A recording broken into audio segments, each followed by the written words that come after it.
జై బద్రీనాథ్. అయితే ఏంటి? నాకు కొంచెం దిక్కుంది కానీ దానికి లెక్కుంది. చూడప్ప సిద్ధప్ప, నేను సింహం అంటానబ్బా. అది గడ్డం గీసుకోలేదు, మేము గీసుకోగలం అంతే తేడా.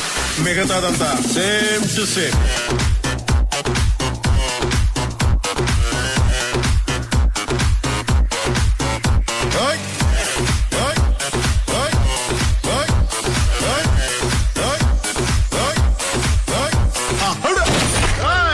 అప్పుడే అయిపోయింది అనుకోకు, ఇప్పుడే మొదలయ్యింది.